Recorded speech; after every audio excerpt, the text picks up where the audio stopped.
아가서 1장 5절로 봉독하겠습니다. 예루살렘 딸들아, 내가 비록 거무나 아름다우니 게달의 장막 같을지라도 솔로몬의 희장과도 같구나. 내가 햇볕에 쬐어서 거무스름 할지라도 흘겨보지 말 것은 내 어머니의 아들들이 나에게 노하여 포도원 지기로 삼았음이라. 나의 포도원을 내가 지키지 못하였구나. 내 마음에 사랑하는 자야, 내가 양치는 곳과 정오에 쉬게 하는 곳을 내게 말하라. 내가 내 친구의 양떼 곁에서 어찌 얼굴을 가린 자같이 되랴. 아멘. 5절부터 제가 주보에다가 그 내용을 좀 기록을 해놨습니다. 아가서 전체 내용은 여호와의 자비성 찬양의 내용이고요. 이 전체를 통해서 하나님의 자비하신 속성이 드러난다 그 말이죠. 자비하신 속성을 드러내가지고 그 속성에 대해서 하나님의 그 사랑을 입은 사람들이 찬양을 하는 내용이다. 이런 뜻이고요. 자, 이런 하나님의 속성을 드러내게 하기 위해서 하나의 어떤 사건을 모티브로 해가지고 이걸 솔로몬이 기록을 해서 오늘 우리들에게 남겨주었는데요.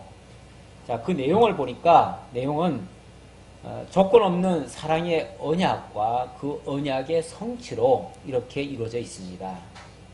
하나님의 언약과 언약대로 이루시는 그 성취의 내용을 통해서 하나님의 그 자비하심이 드러난다 그 말이에요. 그 말인데, 자, 이거는 하나의 어떤 사건이 있고요. 그 사건을 모티브로 해서 이거를 기록을 해서 하나님의 계시를 담아서 그 내용 속에 하나님의 계시를 담아서 우리들에게 전달해 주었습니다.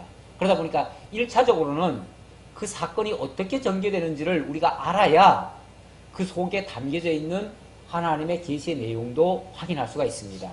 그러니까 이걸 가지고 본문도 확인도 안 하고 무턱대고 하나님의 계시만 바로 밝히려고 덤벼도 건너뛰는 내용이 돼가지고 좀 우리가 황당하게 들릴 수 있어요. 내용 파악이 잘 안 됩니다. 그렇게 되면 물론 뭐 목표는 하나님의 계시의 내용을 확인하려는 것이 목표입니다. 하지만은 그 이전에 도대체 이것이 어떻게 전개되어 가는지는 우리가 알아야죠. 그래야 하나님의 말씀도 자연스럽게 우리들 속으로 스며들지, 그 내용을 알지 못한 채는 하나님의 말씀이 억지같이 들려요. 억지같이. 억지로 갖다 맞춘 것 같아요. 그래서 우리가 일단은 그 본문의 내용을 정확히 확인을 하자 그 말이에요. 정확히 확인을 하려니까 이거는 우리가 문법을 도외시할 수가 없습니다. 그래서 문법적으로 이걸 찾아 들어가야 되는데, 그러려다 보니까 이거는 기록상 이게 이제 이 기록을 해가지고 이것이 오늘날로 말하면 어떤 오페라 형식으로 이게 기록이 돼 있어요. 그래서 이건 시집이기 때문에 그래서 이제 문학적인 그런 작품처럼 돼 있습니다. 그러나 이걸 그렇다고 해가지고 가상적인 소설처럼 생각하거나 그냥 일방적으로 속에서 그냥 나오는 생각을 갖다가 기록해놨다 이렇게 생각하시면 안 되고요.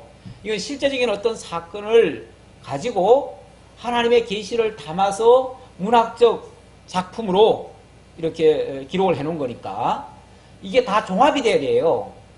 시적으로 기록이 돼 있기도 하지만 그 속에서 정확한 문맥도 파악을 해야 되고 또 하나님의 뜻까지 파악을 해야 돼요. 그러니까 어떤 면에서 한 3가지가 여기서 같이 설명이 되어져야 됩니다. 일단은 문맥적으로 어떻게 흘러가고 있는가를 파악을 해야 되고, 또 그걸 알기 위해서 그 시대적 배경도 정확히 알아야 되고요. 그리고 이것이 또 가리키는 의미가, 진짜 의미가 또 뭔가도 알아야 됩니다. 그러다 보니까 시대적 배경을 찾아야 되는데, 시대적 배경은 일단은 이것이 솔로몬 시대 이야기고요. 솔로몬 시대 이야기고, 솔로몬이 그 선왕인 다윗 왕 시절에 있었던 내용으로 우리가 파악할 수 있고, 그것이 이제 거기서 끝나는 게 아니라 그 다음 단계 솔로몬이 이제 그 왕위에 오르고 또 철을 한 60명까지 얻었을 때, 본문에 그 내용이 나오니까요. 그 내용이 나오니까 그 시대를 우리가 파악할 수 있습니다. 그런데 본문에 보면은 솔로몬이 그 처가 60명이라고 그랬습니다. 60명. 60명이라고 했으니까 60명의 아내가 있을 당시니까 솔로몬이 실제로는 몇 명이죠? 그냥 정확히는 알 수 없지만 대략 1000명이라고 그래요. 1000명. 1000명의 여인이 있었는데 이때는 한 60명 때니까 이때는 아직 초기예요. 시작이에요. 그러니까 솔로몬의 아주 젊은 시절 그때의 상황을 우리가 이해를 하시면 돼요. 그때 굉장히 정서적으로도 아주 예민하고 상당히 어떤 그 연애적 감각도 좀 있을 때고 그런 시절에 어떤 하나의 사건을 보면서 거기서 떠오른 하나님의 영감을 계시로 받아서 이렇게 기록을 했다. 이렇게 보시면 되겠습니다. 그렇게 보시고 또 이걸 정확히 알기 위해서 누가 누구에게 한 말인지를 정확히 알아야 된다고 말씀을 드렸는데 이 본서가 참 안타깝게도 우리 성경에는 누가 누구에게 한 말인지를 잘 분간이 안 가요. 구분을 안 해놔가지고 우리 번역에는 구분이 없습니다. 없어서 제가 할 수 없이 그래서 이제 영어 NIV 저는 원래 영어 그렇게 능통하지 못합니다. 그래서 영어는 제가 잘 인용을 안 하는데 요 성경만큼은 제가 조금 인용을 했습니다. 인용을 해서 그래서 제가 이제 이걸 대조하느라고 칼럼란에다가 이걸 번역본을 거기다 실어놨는데요. 오늘 본문의 내용이 5절부터니까요. 이 5절부터 2장 3절까지의 내용을 거기다 좀 담아놨습니다. 거기 보시면 다른 거 보지 마시고요. 그 앞에 마치 소제목처럼 앞에다 이렇게 써놓은 게 있어요. 제일 처음에 써놓은 게 빌러비드라고 되어 있습니다. 빌러비드가 뭐냐면 이게 사랑을 입은 자라는 뜻이에요. 직역을 하면. 직역을 해야 됩니다. 이건 직역이 중요해요. 빌러비드. 보통 이걸 이제 의역을 하면은 그냥 뭐 아내다. 이렇게도 번역을 하고 아니면 여자다. 이렇게도 번역이 돼요. 되는데 여자다, 아내다 그러면은 너무 통상적인 얘기가 되니까 의미가 잘 전달이 안 돼요. 근데 이건 아주 직역을 해버리면은 사랑을, 러브가 사랑 아닙니까? 근데 이 빌러비드니까 이거는 사랑을 받은 자란 얘기예요. 사랑을 이미 입은 자, 사랑을 받은 자란 뜻이 되고요. 그 다음에는 그 뒤에 이제 8절에 가면은 프렌즈라고 나옵니다. 프렌즈. 프렌즈는 이건 뭐 아시다시피 이거 프렌즈 친구 아닙니까? 친구? 예. 친구들. 그러니까 지금 이 주인공이 왕궁에 있고 왕궁의 친구들이라면 누구죠? 왕궁 여자들이죠, 뭐. 그러니까 뭐 여기는 후궁일 수도 있고 아니면은 거기에 왕의 여자들, 아니 왕의 여자들도 될 수 있고 아니면 그 주변에 있는 사실은 왕궁에 있는 여자들은요 옛날식으로 말하면은 전부 다 왕의 여자들입니다. 그러니까 누구든지 뭐 왕이 뭐 점 찍으면은 은혜 입은 자가 돼요. 그렇게 되기 때문에 그냥 뭐 거기에 따로 뭐 왕의 여자 아니면 후궁 이걸 따로 구분할 필요도 없어요, 사실은. 다 그냥 왕의 여자라고 볼 수 있고. 어쨌든 이 여자도 여기 주인공도 어떻게 보면 왕궁에 들어온 한 여자 중에 한 사람이고 거기에 친구들이라고 했으니까 거기 왕의 여인들 또는 후궁들 이렇게 얘기할 수 있어요. 그러나 이게 이제 실제 이것이 만약에 극으로 만들어진다면 오페라 형식이라고 했으니까 만약에 이게 극으로 된다 그러면은 이제 합창단이 되겠죠. 합창단들이 돼가지고 함께 이렇게 말하는 내용이 됩니다. 그리고 그 다음에 9절에 가면은 러버라고 되어 있습니다. 러버. 이건 러브에 R이 뒤에 붙었잖아요. 이건 사랑하는 자가 됩니다. 사랑하는 자, 직역을 하면. 그러니까 여기 주로 이제 대화하는 사실은 사랑을 입은 자와 사랑하는 자 이렇게 나타나는 겁니다. 나타나가지고 사랑하는 자와 사랑을 입은 자가 계속 대화를 하고 그 중에 중간중간이 프렌즈가 나와요. 친구들이 나와가지고 거기에 대한 덧붙이는 말이라든지 아니면은 중간에 뭔가 연결시켜주는 말 이런 말들을 해주는 겁니다. 그리고 가끔씩이 아니라 사실은 첫머리에 1절에 보면 솔로몬의 아가라 해가지고 거기는 솔로몬의 말이 나오죠. 그거는 이제 어떤 면에서 그건 누구의 말이라고 말하기보다도 이 성경을 기록한 사람이 솔로몬이다라는 뜻이에요. 그러니까 이 말은 또 바꿔 얘기하면은 따라서 이거는 기록자지 주인공은 아니다라는 뜻이기도 돼요. 그러니까 솔로몬은 이 글에서 주인공이 아니라는 거를 내가 지금 강조를 자꾸 하는 이유가 뭐냐면은 많은 사람들이 이 아가서 그러면은 솔로몬을 주인공으로 자꾸 봐요. 솔로몬이 주인공으로 보고 그 솔로몬의 상대역인 술람미를 또 주인공으로 봐가지고 결국은 솔로몬과 술람미의 사랑 이야기 이렇게 이해를 해버린단 말이에요. 너무 쉽게. 그러니까 그게 아니라는 것을 내가 일단은 강조하기 위해서 솔로몬은 기록자로서 등장을 하는 거지. 그리고 분명히 본서가 이건 솔로몬이 기록한 아가서다라고 분명히 밝히고 있으니까 이건 기록자고, 기록자라는 것은요 관찰자입니다. 그렇잖아요. 기록자는 관찰을 해가지고 기록한 거 아닙니까? 그러니까 관찰자고, 관찰자다 보니까 이거는 제3자지 당사자들이 될 수가 없어요. 그러니까 혹시 솔로몬의 말이 나온다면 그거는 뭐 빗대서 얘기한다든지 아니면은 해설을 한다든지 뭐 이런 얘기지, 솔로몬이 직접적으로 여기 나올 이유가 없는 겁니다. 그러니까 솔로몬은 절대 주인공에서 빼버려야 된다, 빼야만 된다는 것을 내가 강조하기 위해서 이 말을 또 해드리는 거고요. 그래서 주된 그 내용은요, 바로 빌러비드와 러버와의 대화가 주된 내용이고요. 거기에 다른 내용들은 이렇게 덧붙이는 얘기다. 그래서 이거는 뭐 누가 누구에게 한 말인지, 이건 지금 이 말은 지금 누가 한 말인지 이걸 알아야 우리가 이해를, 내용을 파악을 하니까. 그래서 내용 파악하라고 제가 이걸 구분을 해놨고요. 이걸 이제 뭐 그 우리가 영어를 다 볼 필요는 없고요. 이렇게 이제 누가 한 말인지만 알자는 얘기고. 자, 이제 내용을 좀 설명을 하도록 하겠습니다. 자, 지난주에 잠깐 선을 보여드렸는데요. 제가 서론 얘기하고 그리고 이제 본론에 들어가서는 아주 조금만 맛을 보여드렸는데 2절로부터 4절에서는 빌러비드의 말입니다. 다시 말하면 사랑을 입은 자, 여자의 말이죠. 여자의 말인데 여자가 자신을 사랑하던 자를 그리면서 그 사랑을 아주 간청을 합니다. 간청을 하는데 그 중에 4절에 보면 이런 말이 나와요. 왕이 나를 그의 방으로 이끌어 들이시니 너는 나를 인도하라. 우리가 너를 따라 달려가리라. 자, 여기 왕이 놉니까? 여기 왕이 나를 이끌어 들이는데 내가 너를 따라가겠다 이 말을 했어요. 그러면 왕이 나를 이끌어 들이니까 내가 왕을 따라가겠다라고 얘기한 겁니까? 아니면 내가 왕이 나를 인도하는데 내가 너를 따라가겠다 한 겁니까? 다시 말하면 이 왕이 너냐 그 말이죠. 동격이냐 그 말이죠. 네. 자세히 보셔요. 여기 왕은 너를 얘기하는 건 아니죠. 분명히 우리 문맥상으로 봤을 때 그렇죠. 네. 오히려 이 왕을 얘기하려면요, 그렇죠. 여기 왕이 나를 그의 방으로 이끌어 들이시는 그랬죠. 왕이 나를 그의 방으로 이끌어 들이시는 그랬죠. 그럼 그 다음에는 너는 그입니까? 너와 그는 다르죠. 예. 바로 왕은 어떤 면에서 그라고 하는 것은 제3의 인물이에요. 너는 내 앞에 있는 사람이고요. 그렇죠? 예. 근데 그가 왕이 쉽게 말하면 나를 이끌어 들이시는데 너는 나를 좀 데려가 달라 그 말이죠. 그 말은 어떤 면에서 왕이 나를 이끌고 가는데 너가 날 좀 구원해 달라 그 소리죠. 그렇죠? 예.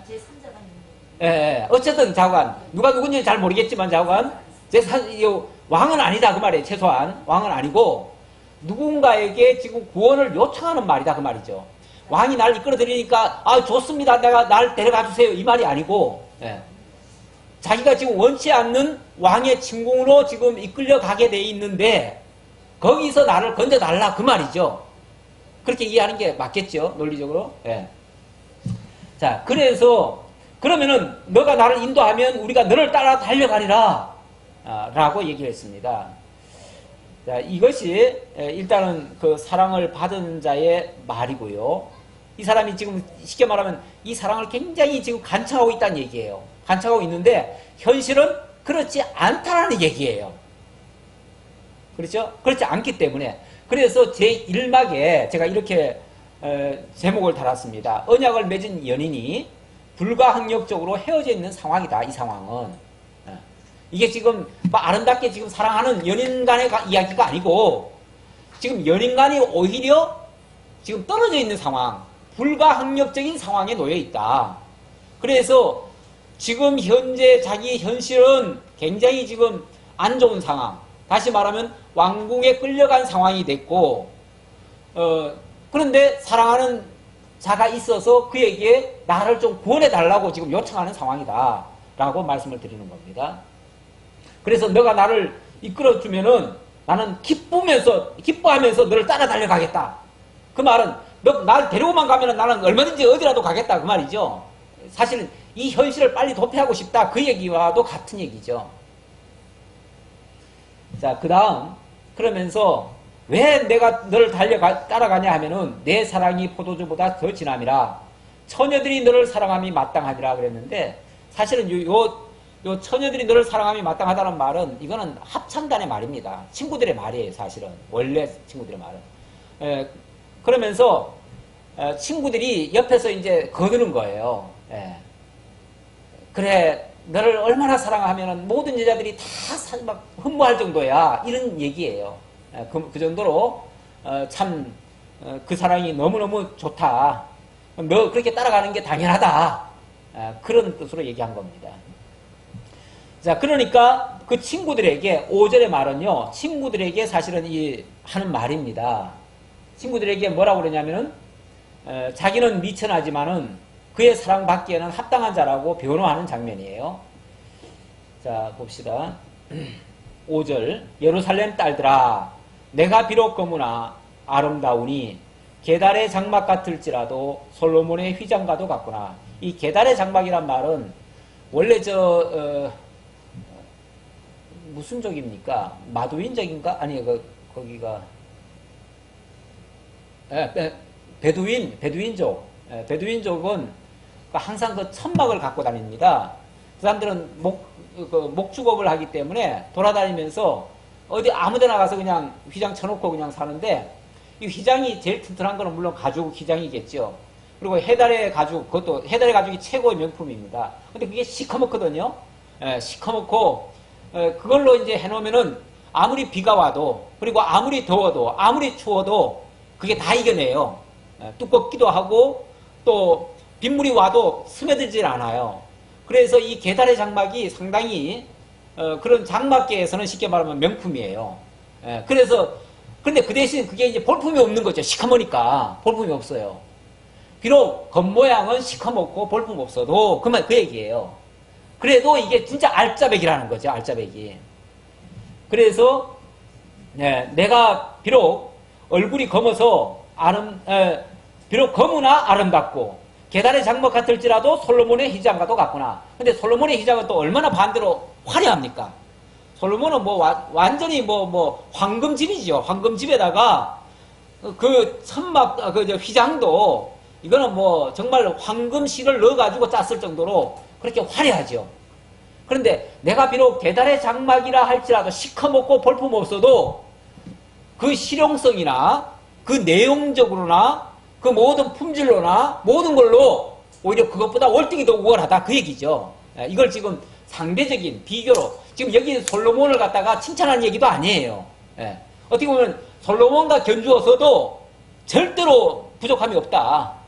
또 이 말 속에는 내가 사랑하는 그 남자가, 그 연인이 날 사랑하는 그자가 솔직히 솔로몬보다 훨씬 낫다. 그 얘기죠. 그 얘기를 지금 이런 식으로 빗대서 지금 얘기하는 거죠. 그러면서 예루살렘 딸들아 하는 말은 당연히 그 왕궁의 여자들한테 하는 소리고요. 그러면서 내가 햇볕에, 그런데 내가 왜 그러면 시커멓게 됐는지 아느냐 그 얘기를 지금 약간 변명삼아 하는 거예요. 근데 왜 사람들이 그러잖아요. 사람들이 어려움에 처하면은 내가 뭘 잘못해서 그러나, 아니면 내가 미워서 그러나, 누가 나를 이제 다시는 이제 안 보려고 그러나, 그런 별별 생각 다 하지요. 혼자 막 상상 속에 그런 불길한 예감을 하지요. 그러면서 이제는 나 안 이뻐하겠지, 이제는 나 미워하겠지, 이런 생각도 할 수 있죠. 그런데 내가 이렇게 시커멓게 되고 그랬을지라도 절대 날 사랑하는 그로부터는 미움을 받을 입장이 아니다 그 말이죠. 그는 절대 날 미워하지 않는다. 나를 사랑한다. 그러면서 그렇게 왜 나를 사랑할 수밖에 없느냐 하면 내가 지금 이렇게 시커멓게 된 게 내 얼굴이 못 나가지고 시커먼 게 아니고 본래 시커먼 것도 아니고 바로 이래서 시커먼 거다. 이렇게 해서 시커먼 거는 이건 좋은 거예요. 나쁜 게 아니에요. 뭐 하느라고 시커멓게 됐죠? 예, 바로 일하느라고. 내가 햇볕에 쬐어서 거무스름 할지라도 흘겨보지 말 것은, 이걸 나쁘게 생각하지 말 것은 내 어머니의 아들들이 나에게 노하여 포도원지기로 삼았습니다. 예, 오라버니가 아주 고약한가 봐요. 그래가지고 오라버니가 그냥 자기를 갖다가 그냥 그 곱디곱게 자란 그 아가씨를 갖다가 그냥 포도밭에다가 내몰아가지고 거기서 그만 햇빛에 쬐는 바람에 이렇게 시커멓게 됐다. 하지만 그게 또 나쁜 것도 아니에요. 왜 그러냐면 거기 갔기 때문에 누굴 만난 거예요? 거기서 사랑하는 자를 만났기 때문에 결국은 그 사랑하는 자는 거기에 매력에 빠진 거 아니에요. 또 그 시커먼 거에. 그러니까 다 제 짝의 안경이에요. 그래가지고 거기에 빠져가지고 나를 사랑했기 때문에 너들이 아무리 날 흉보고 뭐하고 해도 날 사랑하는 그분은 나를 너무나 이 모습 이대로를 날 사랑한다. 그러니까 절대 나 무시하지 말아라. 이제 어떤 면에서 그 얘기죠. 내가 지금 어떤 면에서 지금 왕궁에 와 있다고 해가지고 지금 왕궁에 와 있는 거를 딴 사람들은요 왕궁에 왔다는 것은 굉장히 영광으로 압니다. 그렇잖아요. 어떤 면에서 솔로몬의 그 왕궁이라고 하는 것은 너무나 화려하고 아름다운 그런 곳이기 때문에 아마 그곳을 다 동경할지도 몰라요. 다른 여인들은. 예. 그런데 이 여인은 사실은 여기 온 것이 자기가 원치 않은 상황에서 지금 여기까지 온 겁니다. 그 이유는 제가 이제 역사적 배경에서 다시 한번 설명을 또 드려야 돼요. 또 드려야 되는데 어쨌든 현재 상황은 원치 않은 이유로 여기까지 왔습니다.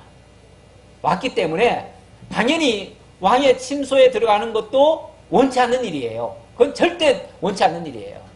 근데 사실은 왕궁에 있는 모든 여인들은요 대체적으로 보면은 왕의 은혜를 입으려고 몸부림칩니다. 사실은. 예, 우리나라 옛날 사극 같은 거 보면은 왕의 은총이 있는 걸 그렇게 그냥 학수고대하고 뭐 어떤 교태도 다 부리고 심지어는 그렇게까지라도 자고한 그 사랑을 얻겠다고 그러는데 이 여인은 그 반대예요. 왕이 오히려 어떤 면에서는 왕이 자기를 좀 홀대해 주기를 원하고 그 자기 사랑하는 왜냐면 그게 이제 결국은 원사랑이 있었기 때문에 그런 거예요. 원사랑이 있었기 때문에 그 사랑 때문에 지금 이 모든 불가항력적으로 지금 이루어진 이런 것의 가짜 사랑에 대해서는 배척하는 거죠. 네. 자, 그러면서 자기가 어찌 보면 여기까지 오게 된 동기, 원인, 이런 것들을 이렇게 지금 변명 삼아 이야기를 하는 겁니다.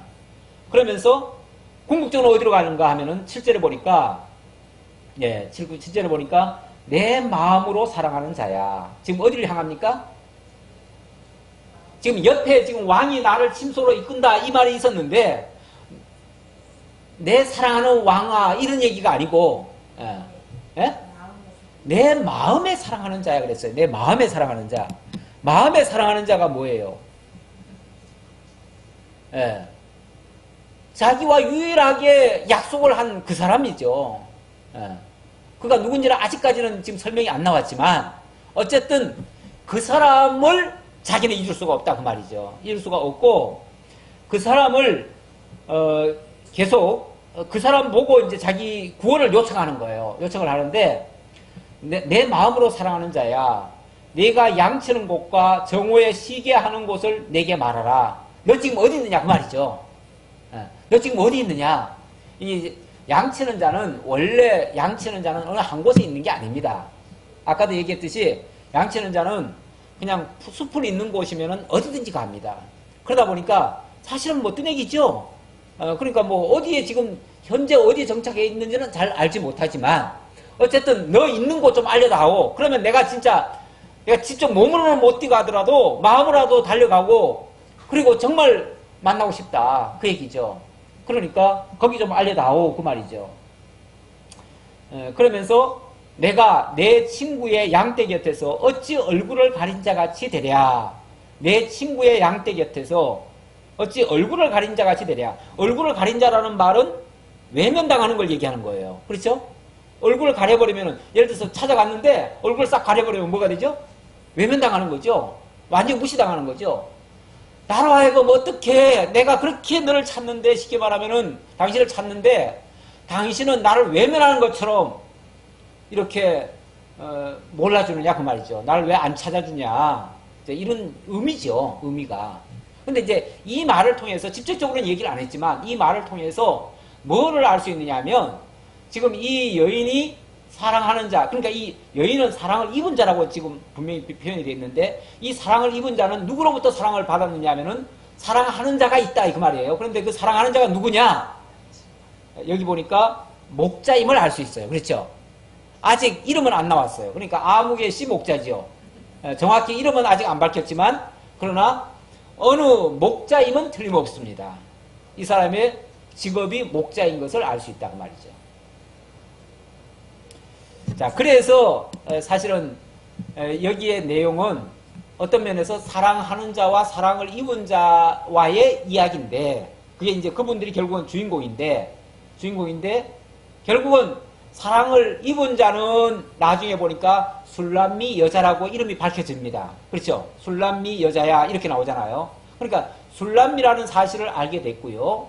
그 다음 이 목자에 대해서는 끝까지 이름은 안 나오죠. 안 나오니까 사람들이 그냥 솔로몬이지 이렇게 쉽게 생각해요. 그런데 솔로몬은 아닙니다. 다시 또 하면은 솔로몬은 또 목자도 아니잖아요. 물론 또 이렇게 또 얘기하면 또 어떤 사람은 그래요. 아니 왕이 이스라엘 나라의 목자 아니냐? 또 이렇게 또 해석하는 사람이 있는데 만약에 왕이고 그 왕을 이스라엘의 목자로 만약에 얘기를 했다면 그러면 왕이 저 들판에 어디 양떼 키우는데 그 사이에 있나요? 그게 아니잖아요. 그리고 숯불 가운데 있는 것도 아니고 왕궁에 있지요. 왕궁에 있는데 뭘 찾으러 다녀요. 왕궁에 있으면 그냥 같이 살면 되지. 너무 쉬운 얘기고 그럼 뻔한 얘기인데 그렇게 찾고 말고 그렇게 애걸복걸 할 것도 없어요. 그럼 이야기도 안 돼요. 그러면은 만약에 솔로몬과의 이야기라면요 얘기거리도 안 된다니까요. 얘기거리도 안 돼요. 자, 여기까지 일단은 말씀을 드리고요. 자, 그리고 8절의 내용은요 친구들의 말입니다. 친구들의 말인데 쉽게 말하면 그 앞에서 7절에서 친구들에게 한 말이었더라고 그랬잖아요. 제가 아까 친구들에게 쉽게 말하면 내 사랑하는 님이 있는데 이 사랑하는 님을 찾아가려면은 분명히 어딘가 지금 양 키우고 있을 텐데 거기가 어디쯤인지 나에게 좀 알려다오 이 말을 한 거예요. 앞에서. 그랬더니 그 여인들의 말입니다. 8절에 보니까 여인 중에 어여쁜 자야. 이거 친구들의 말인데 여인 중에 어여쁜 자야. 물론 술람 여자를 두고 하는 말이죠. 네가 알지 못하겠거든 양떼의 발자취를 따라 목자들의 장막 곁에서 너의 염소 새끼를 먹일지니라. 자, 여기 어떤 힌트가 많이 나옵니다. 너가 모르느냐 그 말이죠. 네가 모르느냐 모르거들랑 뭘 찾아가라고요? 양떼의 발자취를 따라 목자들의 장막 곁으로 가면 거기 염소 새끼 먹이고 있을 거다. 그러니까 거기 가서 만나라. 자, 이렇게 얘기를 해줬다 그 말이에요. 이걸 통해서 바로 그 사랑하는 자가 바로 목자임을 알 수가 있습니다. 목자임을 알 수 있어요. 그리고 이제 9절이죠.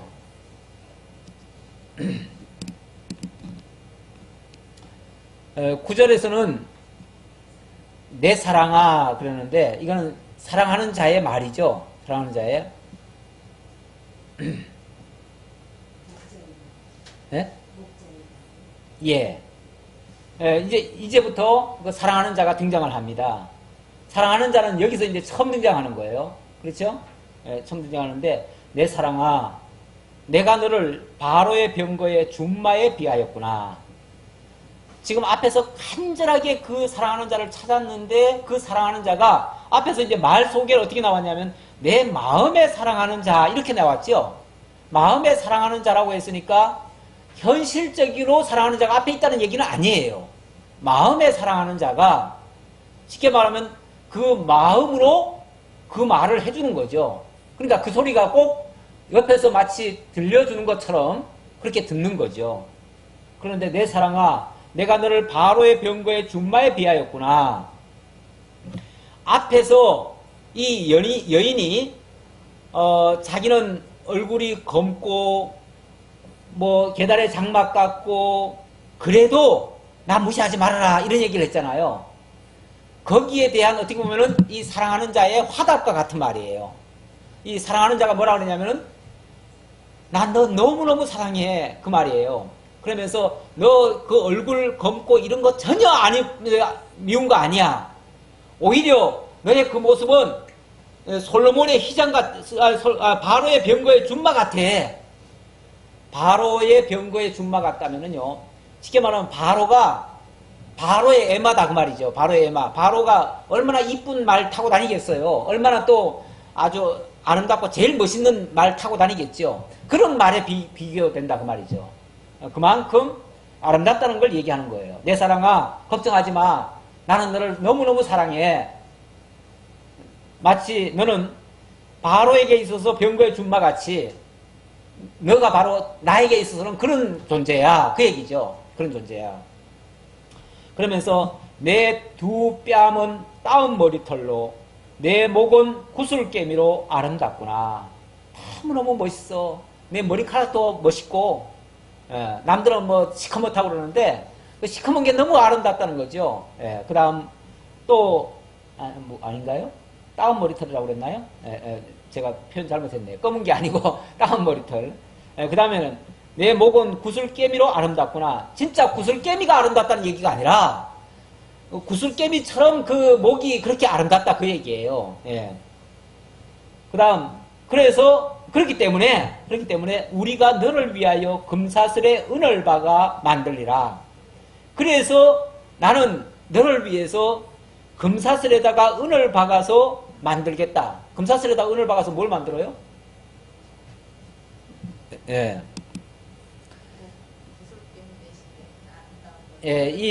이거는 유대인들은 결혼할 때 결혼의 증표로 목걸이라든지 또는 이 반지라든지 이런 걸 하지요. 이런 걸 하는데 그렇게 해가지고 결혼의 반지로 내가 만들어서 주겠다 그 얘기예요. 금사슬에 은을 박아가지고 내가 그 반지를 만들어서 너에게 아니면 목걸이를 만들어서 너에게 해줄게 그 말이죠. 이게 바로 무슨 약속입니까? 결혼 약속, 사랑의 약속이죠. 그리고 이 말은 지금 이렇게 해준다는 얘기가 아니라 사실은 이전에 그 사랑하는 자가 자기에게 이렇게 해줬다는 걸 지금 사실은 상기시키는 거죠. 그렇잖아요. 지금 현실에는 없잖아요. 지금 현실에 없는 사랑하는 자가 내게 이 말을 해준다는 거는 그 사랑하는 자가 자기에게 그런 약속을 했었다는 걸 지금 가르쳐주는 말이죠. 그래서 이걸 사랑의 언약이라고 제가 얘기를 한 거예요. 이런 사랑의 언약을 해준 걸 다시 상기시키면서 그 사랑하는 자가 마치 옆에서 걱정하지 마. 나는 너를 절대 안 잊어. 내가 널 사랑했어. 너를 절대 안 버릴 거야. 너 아무리 어려운 현실 속에 있어도 걱정하지 마. 내가 반드시 너 구해줄게. 내가 너에게 이렇게 약속했잖아. 내가 이렇게 반지 금사슬에다가 은을 박아가지고 해줬잖아. 이 말이죠.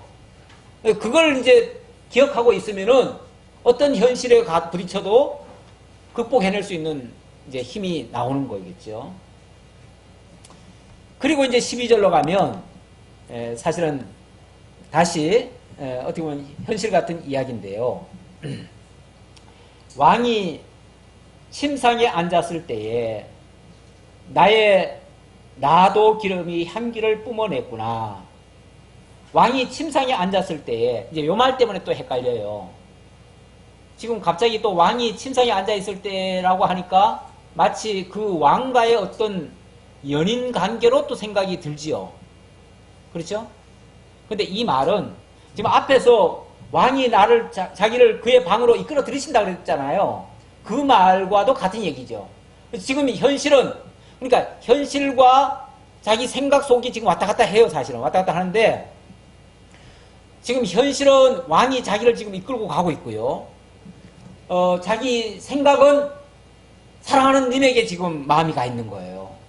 그러니까 자기 몸은 지금 왕의 침소로 지금 가고 있고 자기 마음은 지금 사랑하는 님에게 가 있어요. 그래서 그 순간을 빨리 자기를 구해달라고 생각하는데 현실은 지금 침상에 가고 있어요, 지금. 그러니까 거기서 자기가 사랑하는 거는 그 왕을 사랑하는 게 아니고 자기 사랑하는 님을 생각하면서 자기 나도 기름을 미 향기를 뿜었다 하는 말은 결국 사랑하는 자를 향해서 뿜었다는 얘기예요. 내가 당신을 향해서 뿜었다 그 얘기예요. 그러면서 나의 사랑하는 자는 내 품 가운데 모략 향 주머니요. 나의 사랑하는 자는 내게 엔게디 포도원의 고벨화 송이로구나. 여기 모략 향 주머니고 그리고 엔게디 포도원의 고벨화 송이다 하는 말은 이 고벨화 다시 말하면 엔게디 포도원이 원래 이 술람 여자가 있던 곳을 얘기하는 겁니다. 거기서 처음 사랑하는 자를 만나서 그 사랑의 약속을 받았을 그때를 지금 추억하면서 그 사랑이 지금 샘솟듯하고 있는 모습이에요. 예.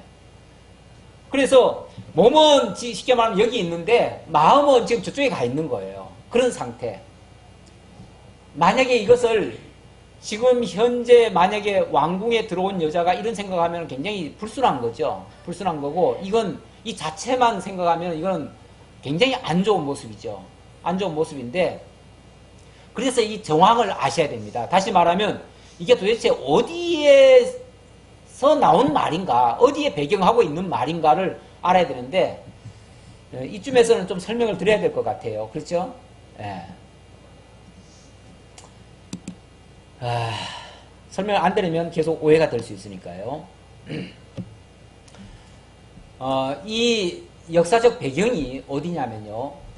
바로 솔로몬 시대에, 솔로몬 시대라기보다는 사실은 그 선왕, 솔로몬은 아직 어린 시절이고요. 뭐 어리다고 해도 60명의 여자가 있을 때고, 예.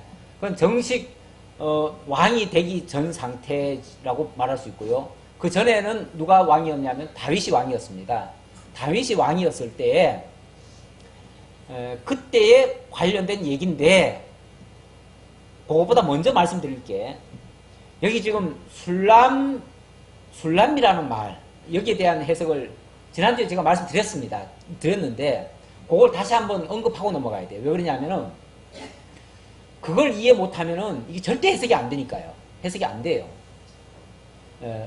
근데 그 술람이라고 하는 단어가 사람들은 자꾸 사람 이름이라고 생각하는데 1장 1절에는요 솔로몬이라는 말이 나옵니다. 그 솔로몬에는 우리 먼저 개혁성경에 보면은 한 줄이 그어져 있습니다. 한 줄 맞죠? 한 줄이 그어져 있습니다. 한 줄이 그어져 있고 이 술람미 6장 13절 14절에는요 이게 두 줄이 그어져 있습니다. 이 한 줄과 두 줄의 차이는 뭐냐면 한 줄은 사람 이름이고요. 인명이고 두 줄은 지명이에요. 그래서 술람이라는 말은 사람 이름이 아니에요. 사람 이름이 아니고 그것은 술람에서 온 이란 뜻이에요. 술람에서 온. 다시 말하면 술람댁 그 말이에요. 우리말로 하면 술람댁. 술람에서 온.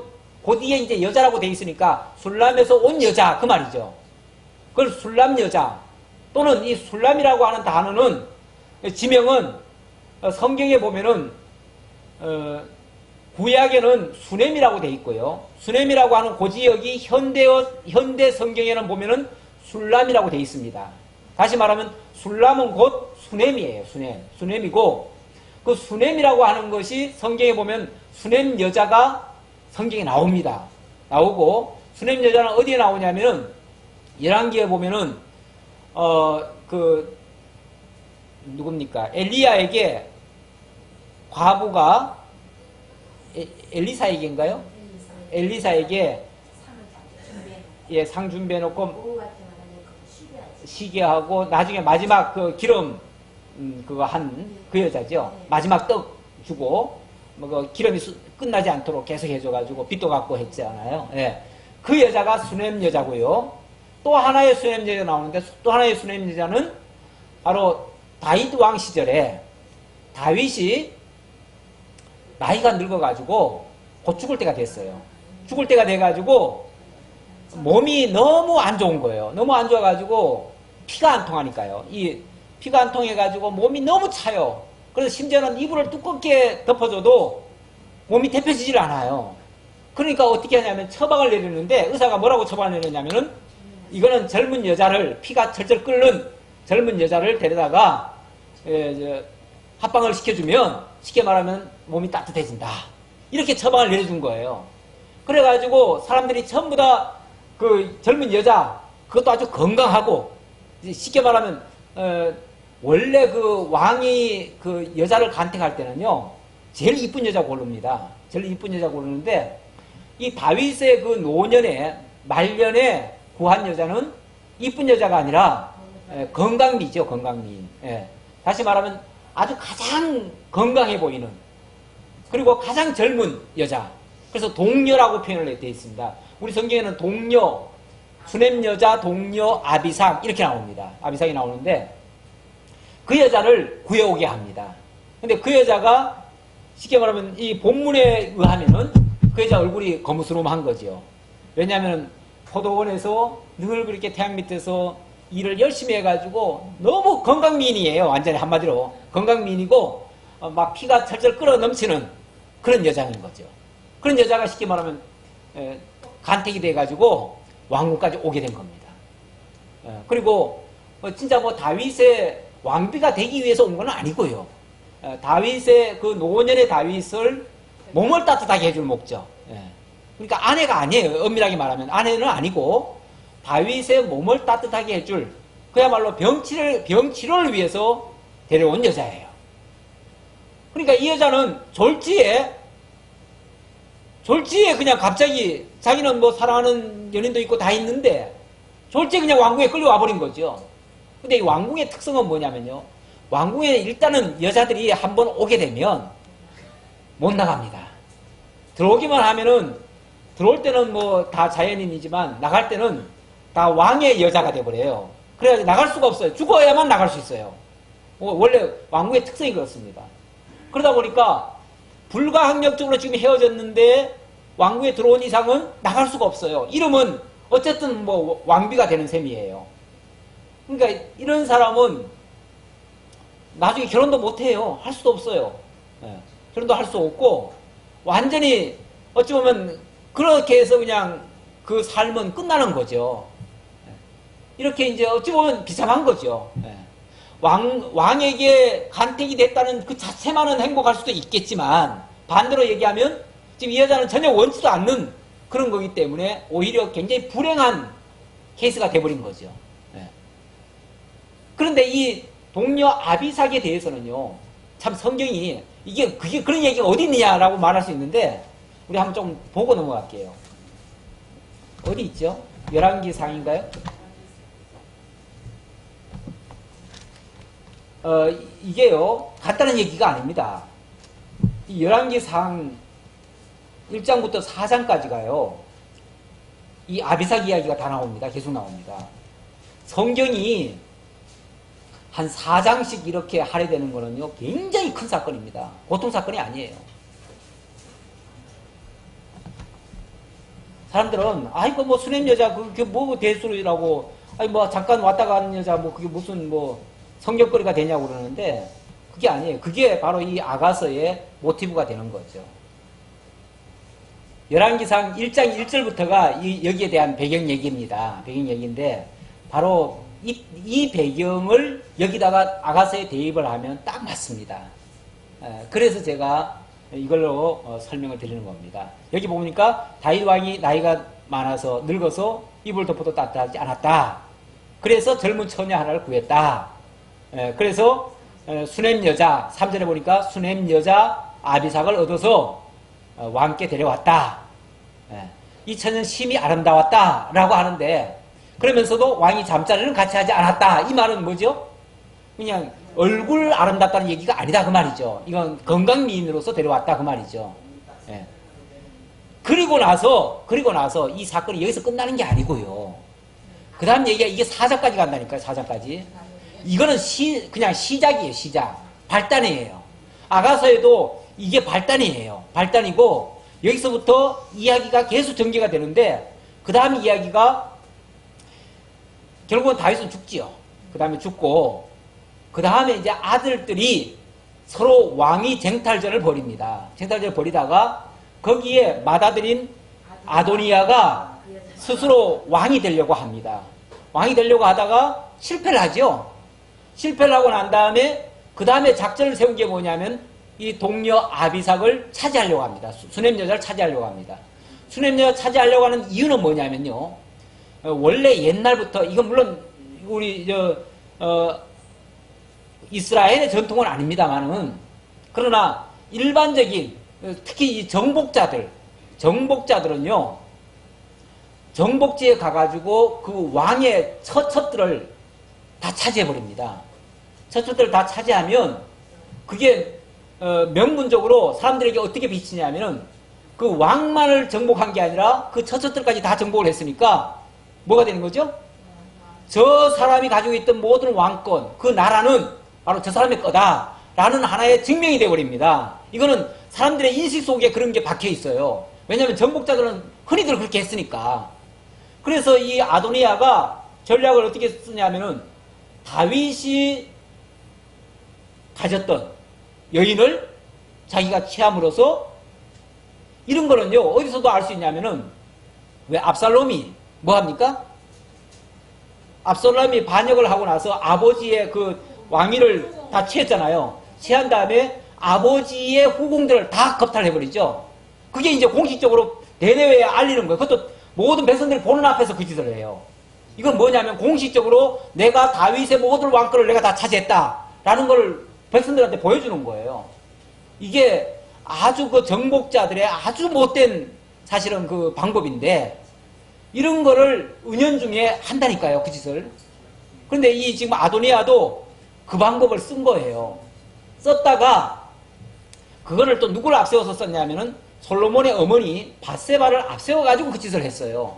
근데 밧세바는 생각에 그래 원래는 그 장남인 아도니아가 왕이 돼야 되는데 내 아들이 왕이 됐으니 좀 미안하잖아. 인간적으로 좀 미안한 감도 있고 또 아도니아가 뭐 다른 것도 요구하는 것도 아니고 그 뭐 어차피 잠자리 하지도 않았던 그 수넴 여자가 그 여자를 좀 원한다는데 그 여자 좀 주면 어때? 그래서 간단하게 생각해가지고 내가 데려다 줄게. 그리고는 약속을 해버리잖아요. 그리고는 솔로몬한테 그 얘기를 하니까 솔로몬이 노발대발하면서 차라리 내 왕위를 가져다 주십시오. 이렇게 나오죠. 내 왕위를 가져다 주십시오. 이거는 왕위보다도 더 중요하다는 얘기고 이거는 왕위를 찬탈하는 것과 같은 행위라는 얘기예요. 그만큼 엄중하게 봅니다. 엄중하게 보고 결국은 그 여인을 차지하겠다는 이유 때문에 결국은 솔로몬이 아도니아를 쳐 죽이게 됩니다. 자기 형을 죽이는 것만큼 그만큼 이 여자를 보호를 해주는 일을 하는 겁니다. 우리 생각 같으면 그 여자 하나 없애는 게 낫지. 그건 형을 어떻게 죽여요? 형을 죽여서까지도 이 여자를 지금 보호해줬다는 건 굉장한 거 아닙니까? 아니 그러니까 지금 이야기를 듣고 보시니까 그렇지만 그러나 이런 이야기를 듣기 전에 예를 들어서 얼른 생각해 보세요. 어떻게 그 한 여자 때문에 그것도 뭐 정실 부인도 아니고 그냥 몸 따뜻하게 하러 들어온 여자 하나 보호하겠다고 세상에 형을 가지고 죽입니까? 이거는 누가 봐도 이거는 말이 안 되는 얘기죠. 그런데 이런 이야기가 여기 지금 나온다니까요. 이런 것이 아가서의 배경이 된다니까요. 아가서에. 그러니까 이런 배경을 가지고 이 본문을 이해를 하면 이해가 좀 되는데 이런 배경 없이 얘기하면요. 밑도 끝도 없는 얘기가 돼가지고 도대체 왜 이런 얘기까지 나오나? 왜 이렇게 사랑한다는 얘기가 나오나? 이건 불륜 아니냐? 이렇게도 생각하고 별의별 생각 다 할 수 있다니까요. 그렇잖아요. 왕실에 지금 침소로 들어가는 여자가 지금 땀난다 생각하고 있다니까요. 이거 정상이 아니잖아요, 지금. 근데 이걸 지금 아름다운 사랑이래요, 지금.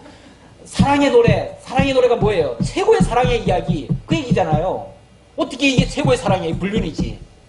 만약에, 이거 문자 그대로 얘기하면, 그러니까 이런 배경 하에서 이해를 하시면 그런 엄청난 시련 속에서도 첫사랑과의 그 사랑을 간직하고 끝끝내는 지켜가고 결국은 이렇게 하는 것이 진짜 하나님이 우리를 사랑하시는데 어떤 환경과 조건에서도 변치 아니하고 마침내 그 사랑을 완성하는 그 언약적 사랑을 완성하는 그러니까 여기는 언약이라는 게 반드시 들어가야 됩니다. 그 언약하신 사랑을 이뤄내는 그것이 바로 진짜 하나님의 그 자비성, 하나님의 그 속성, 사랑의 속성 중에 하나다 그 말이죠. 그걸 지금 여기서 설명하는 거다.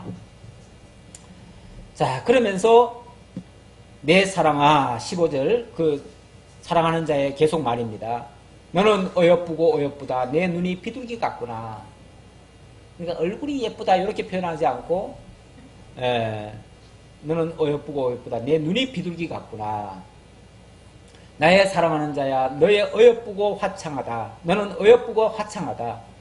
우리의 침상은 푸르고 여기 15절은 내 사랑아 그랬으니까 15절은 바로 그 러버의 말이죠. 사랑하는 자의 말이고 그 다음에 이제 16절은 거기에 반응하는 말입니다.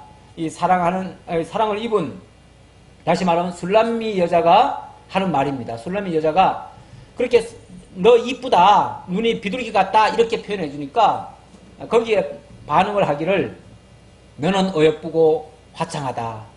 너만 보면 나는 기분 좋다 그 얘기죠. 너만 보면 기분 좋다. 화창하다. 우리의 침상은 그렇기 때문에 우리의 침상은 푸르고 우리 집은 백향목 들보 잣나무 석가래로구나. 지금 왕궁에 있으면서 왕궁을 표현한 게 아니라 뭘 표현했어요? 저 들판의 모습을 표현하고 있어요. 들판에 그 엔게디 포도원에서 거기서 정말 들판에 뭐가 있습니까? 들판에는 백향목 들보 잣나무 석가래 다시 말하면 지금 들보는 백향목으로 하고 저거는 이제 석가래는 그 잣나무로 하고 그리고 뒤에도 또 쭉 그 이어지는 말입니다. 그러면서 나는 사론에 수선하여 골짜기에 백합화로다. 그런 중에 나는 그렇다 그 말이죠. 그러니까 저 들판의 풍경을 이야기하면서 다시 말하면 나는 사랑하는 님과 함께만 살 수 있다면 저 푸른 들판을 침대로 삼고 백향목과 잣나무를 들보와 석가래로 삼아도 만족하고 행복하다. 그런 뜻으로 얘기한 거예요. 나는 당신만 있으면 내가 좋아하는 옛날에 18번지로 부르던 노래가 있어요. 저 푸른 초원 위에 사랑하는 님과 함께 구름 같은 집을 짓고 이런 노래 그런 거가 비슷하죠. 지금 이 여인에게는 그것만 있으면 족하다 그 말이죠. 뭐 화려한 왕궁 필요 없습니다. 나에게는 그게 바로 나의 왕실입니다 그 말이죠. 그게 나의 왕실입니다. 그러니까 나는 저 들판에 있는 그러니까 들판이 침대고 들판이 침대고 저 하늘이 이불이고 거기에 나무들이 다 들보고 석가래고 거기에 자기는 아름다운 샤론의 수선화로 그리고 골짜기에 백합화로 자기는 피어 있어요. 얼마나 아름다운 모습이에요. 그런 모습이다 그 말이죠. 그랬더니 2절에 여자들 중에 내 사랑은 가시나무 가운데 백합화 같구나. 이거는 물론 그 러버의 말이죠. 여자들 중에 내 사랑은 나의 사랑을 입은 자는 가시나무 가운데 백합화 같다. 이 백합화라고 하는 게 가시나무 속에서 피어나는가 봐요. 그러니까 사실은 가시나무라고 하는 거는 전체가 지금 가시나무죠. 전체가 가시나무인데 그 중에 백합화가 빛나는 거죠. 그런데 그게 좋은 땅에서 좋은 환경 속에서 그 백합화가 피면 별로 보잘것없어요. 다시 말하면 여러 많은 꽃들 중에서 한 송이가 이렇게 솟아난다고 해서 더 이쁘겠어요? 그건 별거 아니죠. 근데 가시나무 중에서 이 백합화가 굉장히 아름답게 보이는 거죠. 그런 것처럼 자기의 사랑을 입은 자는 그렇다 그 말이죠. 그렇게 아름답다라고 표현한 거고요. 극찬이고요. 거기에 또 반응하는 말이 뭐냐면 남자들 중에 내 사랑하는 자는 숲풀 가운데 사과나무 같구나. 이거는 물론 술람미 여자의 말입니다. 남자들 중에 여자들 중에는 가시나무 가운데 백합화 같고 남자들 중에는 숲풀 가운데 사과나무 같구나. 숲풀 가운데 사과나무. 이 사과나무라고 하는 게 그늘도 지어주고요. 또 먹을 때 얼마나 상큼하면서 또 영양도 또 채워주고, 그러니까 모든 갈증과 모든 걸 다 채워주죠. 예. 모든 피로도 풀어주고 정말 평안히 쉬게도 해주고, 예, 이렇게 하는 거죠. 그러면서 내가 그 그늘에 앉아서 심히 기뻐하였고 열매는 내 입에 달았도다. 달았도다 하는 거 보니까 옛날에 그 사랑하는 자가 자기에게 해주었던 그걸 지금 추억하면서 하는 말이죠. 하는 말인데, 사실 이런 것들이 계시적인 의미로는요, 이 샤론에 수선하여 골짜기에 백합하라는 말은 어떤 면에서 제가 그렇게 기록을 해놨는데요. 예, 세상 가운데서 이 가시나무가 다 세상이라고 치면 그 황량한 세상 가운데서 선택받은 사랑의 대상, 바로 성도를 가리키고요. 또 숯불 가운데 사과나무는 유일하게 자기를 구원해줄 참 존귀한 그리스도를 예표하고 있습니다. 그래서 그리스도의 사랑을 입은 자들은 바로 그 그늘에서 참된 안식과 평안을 얻게 될 것을 가르쳐주는 그런 예언적인 의미가 있다. 그러니까 실제 사건과 그 역사적 배경을 참조하시고 그것이 가리키는 바는 이런 의미가 있다라는 것을 이해하시면 이 본문을 뭐 거의 정확하게 이해한 것이다 라고 볼 수 있습니다. 오늘 여기까지 보도록 하지요. 기도하겠습니다. 아버지 하나님, 참으로 보잘것없는 저희들입니다. 내어버려 두면 가시나무처럼 엉겅퀴처럼 땅에서 뒹굴며 잡초처럼 살아갈 수밖에 없는 그런 인생들입니다. 아담의 타락 이후 버려진 인생들이었습니다. 그러나 예수 그리스도를 통해서 구속해 주시고 다시 거듭나게 했을 때는 골짜기의 백합화처럼 정말 아름답게 피는 수선화처럼 그렇게 또 아름답게 보아주신다고 했습니다. 아버지 하나님, 정말 모든 나무들 가운데 사과나무처럼, 모든 숲풀 가운데 사과나무처럼 가장 우뚝 서고 또 가장 시원하게 하고 우리를 또 상큼하게 할 수 있는 그런 그리스도의 사랑을 우리로 하여금 받게 하시고 그 은혜 속에, 그 사랑 속에서 우리가 참된 안식과 평강을 누리며 하나님 경외하며 하나님 은혜의 영광 찬양하며 이렇게 살아갈 수 있는 저희 모두가 되도록 인도해 주옵소서. 하나님의 사랑이 언제나 우리와 함께 하시기를 간절히 기원하오면서 예수님의 이름으로 기도하옵나이다. 아멘.